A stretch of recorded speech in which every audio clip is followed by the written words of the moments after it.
అని తెలంగాణ సమాజానికి అంతా చెప్పుకోవాలని వారు అడిగినప్పుడు వారిని ఎందుకు బాధ పెట్టాలని చెప్పి ఛత్తీస్గఢ్ నుంచి కొనుగోలు చేసిన 1000 మెగావాట్ల విద్యుత్ ఒప్పందము, యాదాద్రి 260x4 1040 మెగావాట్ల భద్రాద్రి పవర్ ప్రాజెక్టు నిర్మాణం సబ్ క్రిటికల్ టెక్నాలజీ తోటి, అదేవిధంగా యాదాద్రి 4000 మెగావాట్ల విద్యుత్ ఒప్పందం బిహెచ్ఎల్కి ఇచ్చిన దానికి సంబంధించి వారు అడిగితేనే ఇదే సభలో చర్చ జరిగితే తమరి అధ్యక్షతన రాష్ట్ర ప్రభుత్వం ఆమోదించింది. ఎప్పుడైతే మేము ఆమోదించి విచారణకు జ్యుడిషియల్ ఎంక్వైరీ కోసం చీఫ్ జస్టిస్ ఆఫ్ తెలంగాణకు లెటర్ రాస్తే సిట్టింగ్ జడ్జిలను కేటాయించలేం, రిటైర్డ్ జడ్జిలతో మీరు విచారణ చేసుకోండి అని కోర్టు నుంచి మాకు సమాచారం అందిన తర్వాత జస్టిస్ ఎల్ నరసింహారెడ్డి గారిని మేము నియమించినాం అధ్యక్ష. వారు విచారణ క్రొనలాజికల్గా చేసుకుంటూ సంబంధిత శాఖ మంత్రికి ఆనాడు, సంబంధిత ఆనాటి ముఖ్యమంత్రికి మీరందరూ కూడా మీరు నిజాయితీ పరులు సత్యహరిచంద్రులు అన్నారు కదా, కమిషన్ దగ్గరకు వచ్చి మీ వివరాలు ఇవ్వండి అని అడిగినారు అధ్యక్ష. అంటే ఒక కమిషన్ వేసిన తర్వాత కమిషన్ విచారణ చేసేటప్పుడు, కమిషన్ సమన్ చేసినప్పుడు బాధ్యత గల పౌరుడిగా ప్రజాప్రతినిధిగా అక్కడికి వెళ్ళి తమ వాదనను, ఇక్కడ ఏదైతే వాదన వినిపించాలనుకున్నారో ఆ విచారణ కమిషన్ ముందర వెళ్ళి వీరు వాదన వినిపించి ఉంటే నిజంగానే వాళ్ళ నిజాయితీ అంతా బయటకు వచ్చి ఉండేది కదా అధ్యక్ష. అక్కడికి వెళ్ళకుండా ఆ కమిషనే వద్దు, ఆ వ్యక్తే వద్దు, ఇవన్నీ వద్దే వద్దని వాళ్ళే కోర్టుకు వెళ్ళిండ్రు. హైకోర్టు వాళ్ళ వాదనను తిరస్కరించింది. సుప్రీంకోర్టుకు వెళ్ళిండ్రు. సుప్రీంకోర్టు ఏమన్నది, విచారణ కొనసాగించాల్సిందే, విచారణని మీరు క్వాష్ చేయమని అడిగింది, అది కుదరదు. కాకపోతే మీకు అభ్యంతరం వల్ల ఆ కమిషన్ చైర్మన్గా వ్యవహరిస్తున్న వ్యక్తి పట్ల మీకు ఏమైనా అభ్యంతరాలు ఉంటే వ్యక్తిని మారుస్తున్నాము అని చెప్పి సుప్రీంకోర్టు మార్చడానికి ప్రభుత్వాన్ని కూడా అడిగింది. మీ ఆలోచన ఏందని? మాకేం ఆలోచన లేదు, ఏ వ్యక్తిని వేసినా సరే విచారణ జరగాలన్నదే ప్రభుత్వం ఆలోచన. ఖచ్చితంగా మా కోర్టు అడిగితే మేము మంచిది మారుస్తాము అని చెప్పి ఒప్పుకున్నాము. వారు కోరుకుంటున్నారు కాబట్టి ఈరోజు సాయంత్రానికల్లా ఎవరిని వేయాలో ఆ విచారణ కమిషన్కు కొత్త చైర్మన్ కూడా ఈరోజు సాయంత్రం నియమిస్తాం అధ్యక్ష.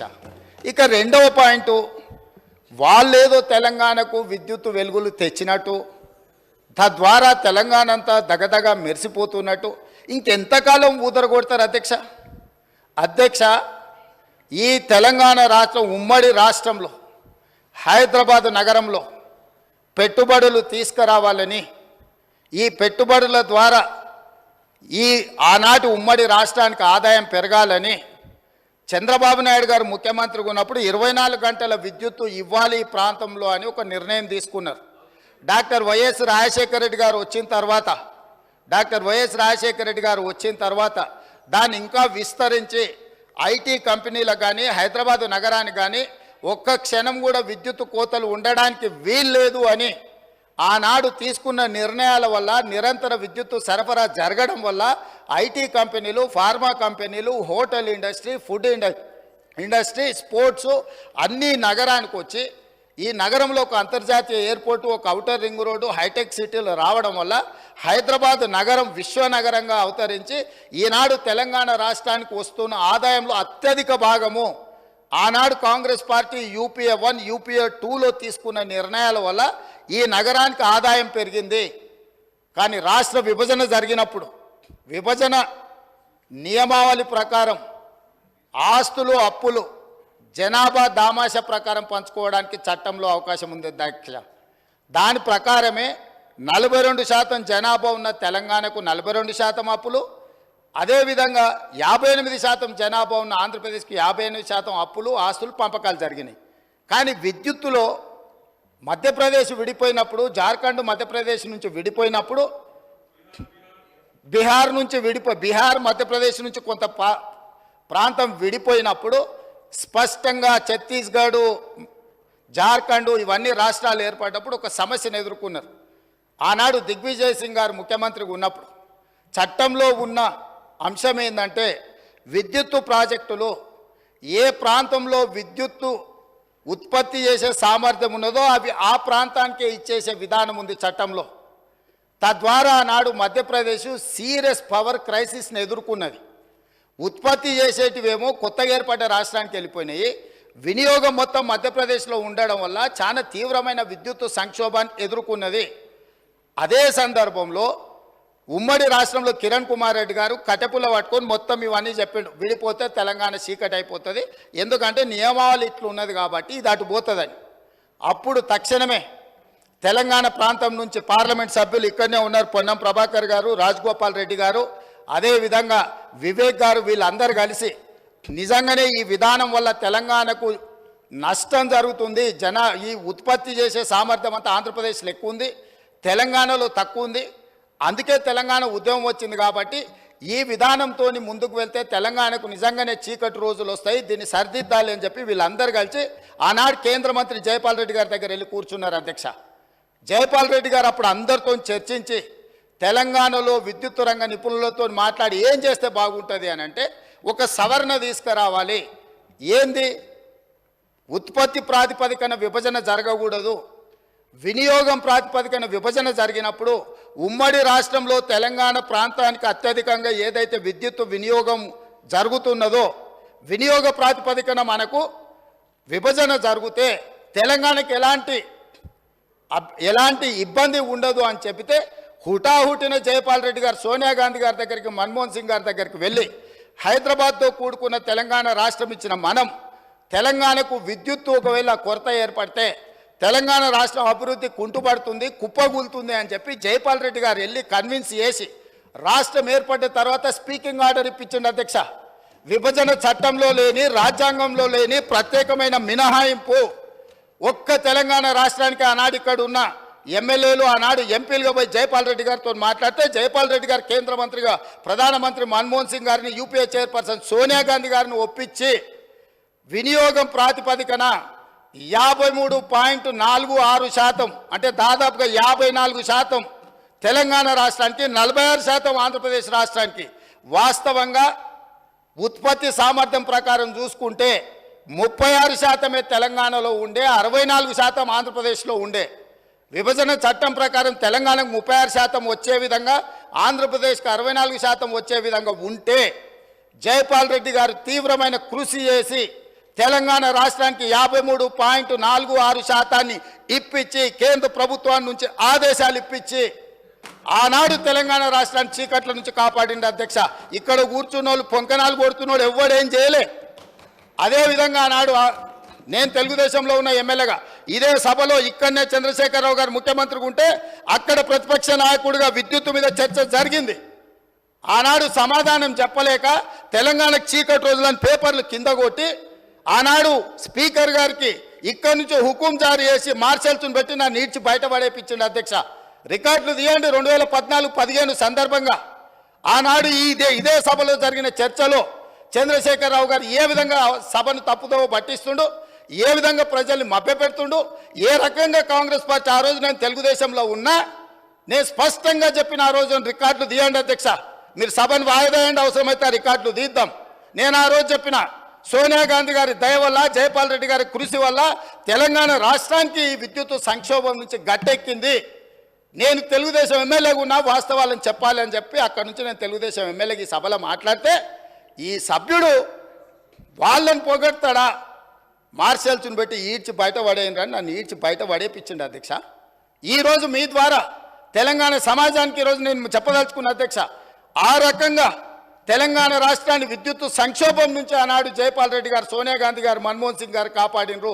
ఆ తర్వాత ఉమ్మడి రాష్ట్రంలో తీసుకున్న నిర్ణయాల వల్ల భూపాలపల్లిలో ఉన్న 1200 మెగావాట్లు కానీ ఇతర ప్రాంతాలలో ఆనాడు ఉమ్మడి రాష్ట్రంలో ప్రారంభించిన పవర్ ప్రాజెక్టులు తెలంగాణ రాష్ట్రం వచ్చిన తర్వాత ఉత్పత్తిలోకి వచ్చినాయి కాబట్టి అడిషనల్ పవర్ మొత్తం మనకు యాడ్ అవ్వడం వల్ల తెలంగాణలో విద్యుత్ సంక్షోభాన్ని నుంచి మనం బయటపడ్డాం. అధ్యక్ష, ఇవాళ నేను సూటిగా సవాలు విసురుతున్నా. ఆనాడు 7000 చిల్లర మెగావాట్లు ఉంటే మేము 19,000 చిల్లరకి తీసుకెళ్ళినామని. ఎవరు అధ్యక్ష? వీళ్ళ తాతలు ఏమైనా ఉత్పత్తి చేసిరా, వీళ్ళేమైనా చేసిరా? సోలార్ పవర్ ప్రాజెక్టులో 5,600 మెగావాట్లు ఈరోజు చెప్పుకుంటారు కదా. ప్రైవేటు పెట్టుబడులు ప్రైవేట్ వాళ్ళు తీసుకొచ్చి పెట్టింది అధ్యక్ష. రాష్ట్ర ప్రభుత్వానికి అనాపైసా సంబంధం లేదు. 10 సంవత్సరాలు వీళ్ళ ఏలుబడిలో సోలార్ పవర్ ఓన్లీ 1 మెగావాట్ అధ్యక్ష. సిగ్గు లేకుండా ఇంకా కూడా మేము విద్యుత్తును ఉత్పత్తి చేసామని అబద్ధాలు చెప్పి సభను తప్పుదోవ పట్టించే ప్రయత్నం చేస్తున్నారు అధ్యక్ష. అదేవిధంగా అధ్యక్ష, ఇవాళ బిహెచ్ఎల్కు మేము నామినేషన్ పేజ్ మీద ఇచ్చినాం. గవర్నమెంట్ టు గవర్నమెంట్ ఇస్తే కమిషన్లు వస్తాయా? ఇది పద్ధతేనా? మీరు ఎక్కడ గండి కొట్టిరు, ఎక్కడ బొక్కిండ్రు, ఎక్కడ మెక్కిండ్రు మాకు తెలియదు అనుకుంటున్నారు అధ్యక్ష. మేమేం చదువుకోకుండానే ఇక్కడికి వచ్చినాం అనుకుంటురా అధ్యక్ష? బిహెచ్ఎల్కు ఉన్న కెపాసిటీ, ఎలక్ట్రో మెకానికల్ ఎక్విప్మెంట్ ఉత్పత్తి చేసే సామర్థ్యమే ఉంది. బిహెచ్ఎల్కు civil balance of plant work అంటారు. అంటే సంస్థ ఒక విద్యుత్ ఉత్పత్తి చేయాలంటే బ్రాయిలర్స్ మెకానికల్ ఎక్విప్మెంటే కాదు అధ్యక్ష, సివిల్ వర్కులు ఉంటాయి. సివిల్ వర్క్లు అంటే ప్లాంట్ను ప్రిపేర్ చేయడం కానీ, తెచ్చిన మిషన్లు ఫిట్ చేయడం కానీ, దాని కాంపౌండ్ కానీ, దాని రూఫ్ కానీ, సరే అక్కడ ఉండే ఎంప్లాయీస్ క్వార్టర్స్ కానీ, ఇవన్నీ. సో ఎప్పుడు కూడా ఈ దేశంలో ఉమ్మడి రాష్ట్రంలో ఏదైనా పవర్ ప్రాజెక్టు నిర్మాణానికి ఎలక్ట్రో మెకానికల్ ఎక్విప్మెంట్ సంబంధించిన ఉత్పత్తి కానీ లేకపోతే సరఫరా కానీ బిహెచ్ఎల్కి ఇస్తారు, లేకపోతే బిహెచ్ఎల్ లాంటి సంస్థలకు ఇస్తారు. మిగతా సివిల్ వర్కులు మొత్తం BOP balance of plant work అంటారు. అవి మిగతా కాంట్రాక్టర్లకు ఇస్తారు.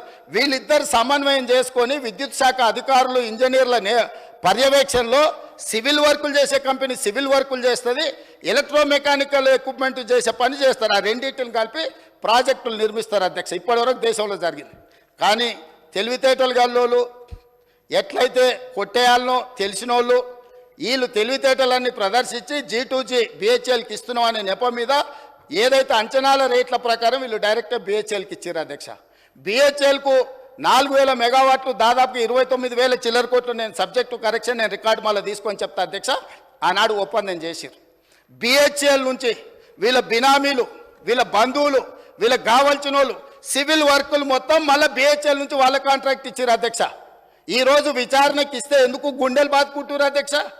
ఉన్నదంతా బిహెచ్ఎల్కి అయితే కేంద్ర ప్రభుత్వము సంస్థకే ఇచ్చినప్పుడు బాధ ఎందుకు పడుతున్నారు అధ్యక్ష? కోర్టుకి ఎందుకు పోయినరు? విచారణ జరగొద్దని ఎందుకు అంటున్నారు? ఎందుకు పొడ పేపర్లు పెడుతున్నారు? ఈరోజు బిహెచ్ఎల్ నుంచి సివిల్ వర్కులు మొత్తము ప్రైవేట్ కాంట్రాక్టర్లకు వీళ్ళ బినామీలకు ఇచ్చిండ్రు. 1000 కోట్ల రూపాయలు ఒప్పందాలు జరిగినాయి. అందులో ఫ్రాడ్ జరిగింది. చివరికి సరఫరా చేసే కంకర కా నుంచి, ఇసుక కా నుంచి, వాచ్మెన్ల కా నుంచి వాళ్ళ పార్టీ నాయకులకు, పార్టీ ఫిరాయించిన మాజీ ఎమ్మెల్యేలకు అప్పచెప్తే కోమటిరెడ్డి వెంకటరెడ్డి గారు అక్కడికి వెళ్ళి యాదాద్రి పవర్ ప్లాంట్ విజిట్ చేసి దోపిడీ ఏ విధంగా జరుగుతుందో ఆనాడు కాంగ్రెస్ పార్టీ ఎమ్మెల్యేగా ఉన్న వ్యక్తిని బెదిరించి లేకపోతే అతనికి ఆ ఒప్పందాల పనులు అప్పచెప్పి ఏ రకంగా వీళ్ళు దోపిడీకి పాల్పడ్డారో ఈరోజు విచారణలో బయటకు వస్తుందని చెప్పి ఈరోజు ఊకదంపుడు ఉపన్యాసాలు ఇచ్చి ప్రజల్ని మభ్యపెట్టే ప్రయత్నం చేస్తున్నారు అధ్యక్ష. అదేవిధంగా అధ్యక్ష మేము మీకు ఇక్కడ ఒక ఇది నేను చెప్పదలుచుకున్నాను అధ్యక్ష.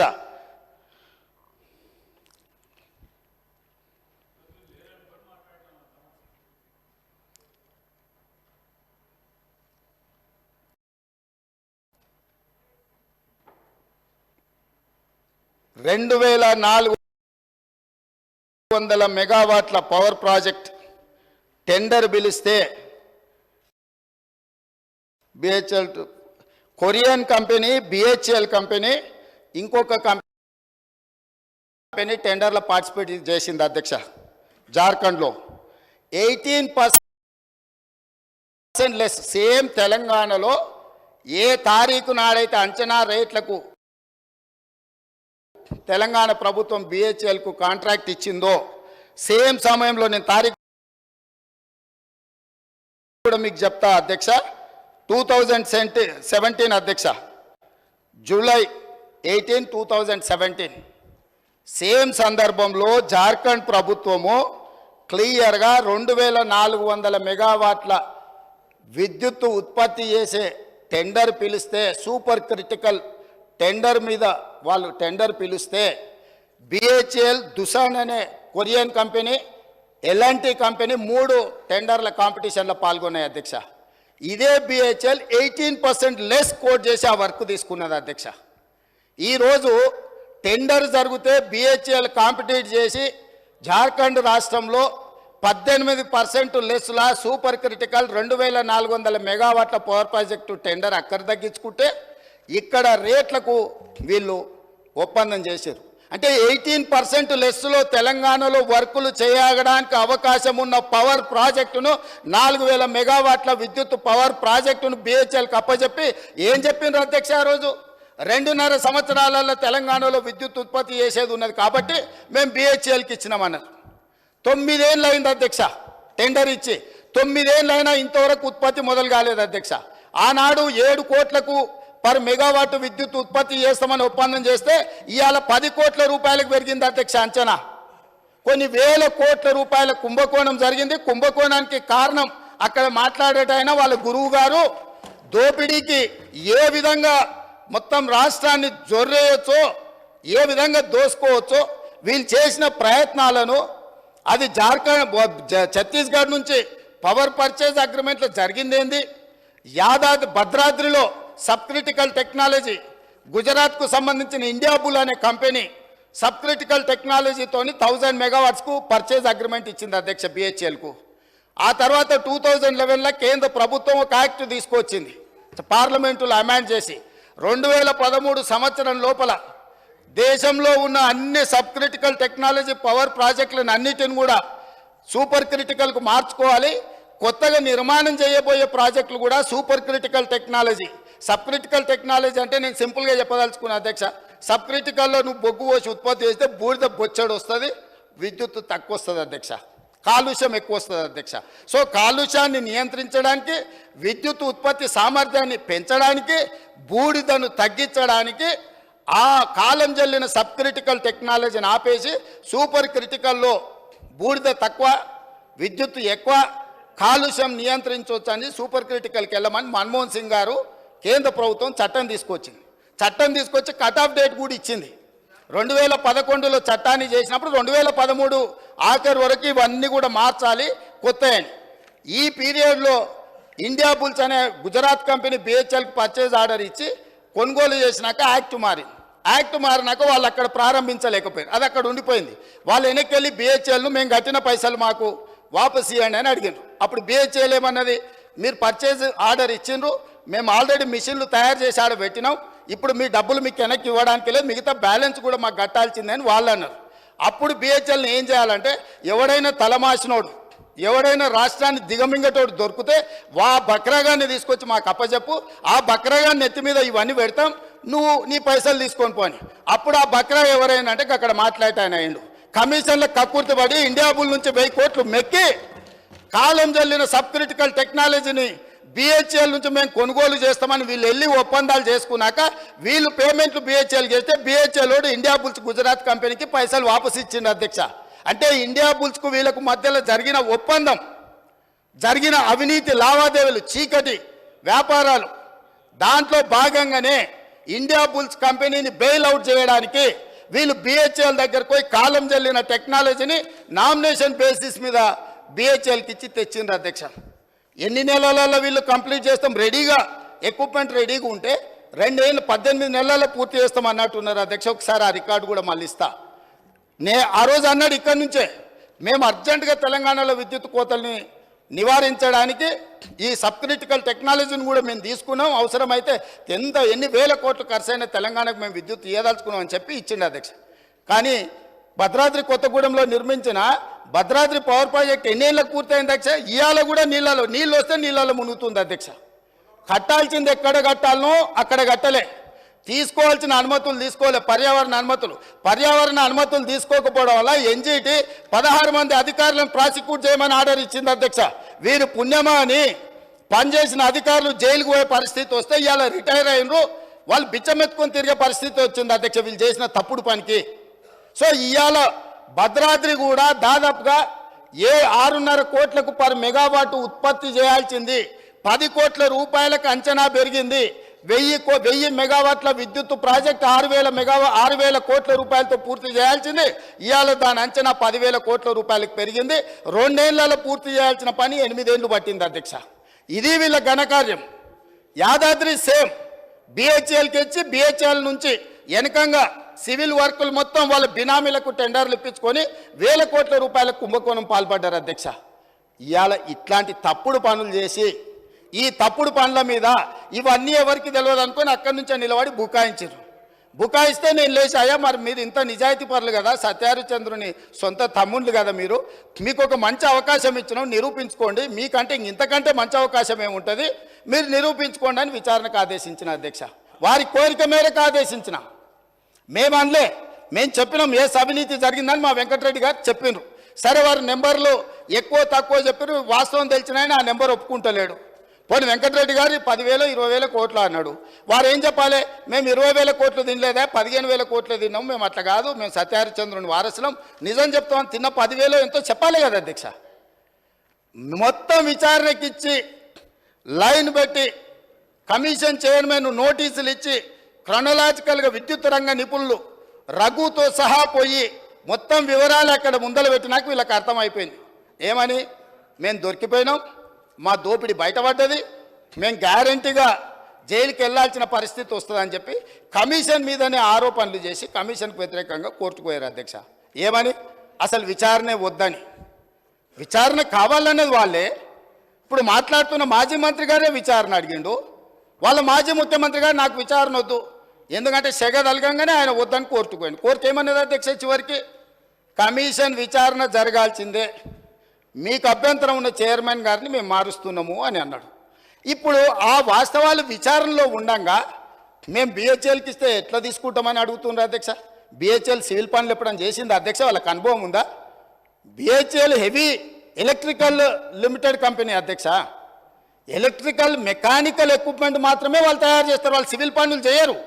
ఎప్పుడు కూడా ఏ పవర్ ప్రాజెక్ట్ కూడా బీఓపీ అంటారు. నేను మళ్ళీ చెప్తున్నా అధ్యక్ష, balance of plant work, civil వర్క్లు మొత్తం టెండర్లు పిలుస్తారు. వీళ్ళ తెలివితేటలంతా ఇక్కడనే ప్రదర్శించారు అధ్యక్ష. మొత్తం గంపగుత్తగా బిహెచ్ఎల్కి ఇచ్చారు, బిహెచ్ఎల్ నుంచి మళ్ళీ టెండర్లు పిలిచేసి యాజ్ ఇట్ ఈజ్ ఎస్టిమేటెడ్ రేట్లతోని 18% లెస్సులో కాంపిటీషన్ చేసిన బిహెచ్ఎల్కు అంచనా రేట్లకు ఇచ్చారు. ఇవాళ 40,000 కోట్లు అయింది అధ్యక్ష. 40,000 కోట్ల మీద 18% అంటే ఎంత పోయినట్టు అధ్యక్ష?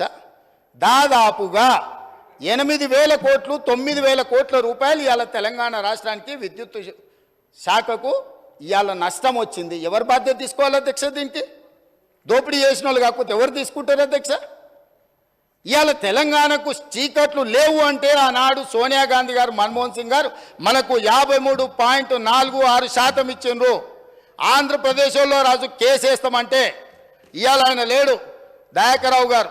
నేను దయాకర్రావు గారు వెళ్ళి ఆ రోజు చంద్రబాబు నాయుడు గారికి, మీరు ఒకవేళ తెలంగాణకు అదనంగా ఇచ్చిన విద్యుత్తు మీద మీరు కోర్టులో కేసేసి తెలంగాణకి ఏదైనా నష్టం జరిగితే ఇది తీవ్రంగా పార్టీకి నష్టం జరుగుద్ది, మీ కేసు వేయడానికి వీల్లేదు అని చెప్పి ఆనాడు మేము అందరం కలిసిపోయి ఆంధ్రప్రదేశ్ ముఖ్యమంత్రిని మీరు కేసు వేయడానికే వీల్లేదని కొట్లాడి ఆపించింది మేము అధ్యక్ష.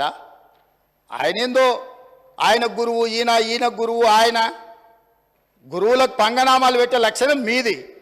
మేము ఎప్పుడు కూడా ఎవరితోనైనా తెలంగాణలో ఏంది అధ్యక్ష, ధూపం మీద వస్తే ఎవరన్నా గిలాసని మంచినీళ్ళు ఇస్తే కూడా వాళ్ళని గుర్తుపెట్టుకుంటాం అధ్యక్ష. మనము 10 ఏళ్ళలో 20 ఏళ్ళలో కలిసి పనిచేస్తే సహచరులుగా ఉన్న మన వాళ్ళని మనం అగౌరవపరచాలని ఎక్కడన్నా ఉందా అధ్యక్ష? వాళ్ళకంటే తిన్నింటి వాసాలు లెక్కబెట్టే లక్షణం ఉంది, నాకు అట్లాంటి లక్షణం లేదు అధ్యక్ష. నేను మిత్రులను మిత్రులాగానే చూస్తా, సహచరులను సహచరులలాగా చూస్తా, పెద్దవాళ్ళని గౌరవించే సంస్కారం మా తల్లిదండ్రులు మాకు నేర్పినరు. మీలాగా ఎవరు అవకాశాలు ఇస్తే ఏ ఇంట్లో మీకు భోజనం పెడితే ఆ ఇంటి వాసాలే లెక్క పెట్టి ఆ ఇంటికే నిప్పు పెట్టే ఆలోచన మీకుంటుంది అధ్యక్ష. అది మీ లక్షణం, మీ బ్లడ్లు ఉంది, మీ డిఎన్ఏనే అది. ఎవరు నమ్మితే వాళ్ళను మోసం చేసే లక్షణం ఇది. కాబట్టి మళ్ళొక్కసారి ఏదైనా మీరు అంశాల ప్రాతిపదికన మాట్లాడుండ్రి, వివరాల మీద ఈరోజు సగం రాత్రి కానీ చర్చిద్దాం, అన్ని రికార్డులు తీసుకొని వస్తా అధ్యక్ష. నేను మొత్తం రికార్డులు సభలో పెడదాం. తప్పు విలువ పట్టించే విధంగా, తప్పుడు ఆరోపణలు చేసే విధంగా మాట్లాడితే ఎవరు చూసుకుంటూ ఊరుకోరు. మీ వాదన ఏందో కమిషన్ ముందలు చెప్పండి. ఇవాళ సాయంత్రానికల్లా కోరుకున్నారు కదా మీ నిజాయితీ, ఇవాళ సాయంత్రానికల్లా మీకు కమిషన్ చైర్మన్ నియమిస్తాం. మా ఉప ముఖ్యమంత్రి గారి అనుమతితో సాయంత్రానికంతా కొత్త చైర్మన్ కూడా అపాయింట్ చేపిస్తా అధ్యక్ష. నిన్న మన అసెంబ్లీ సమావేశాలలో ఉండి నిర్ణయం తీసుకోలేదు, ఎట్లాగో వారు గుర్తు చేసిరు, విచారణకు కొత్త చైర్మన్ నియమిస్తా అధ్యక్ష.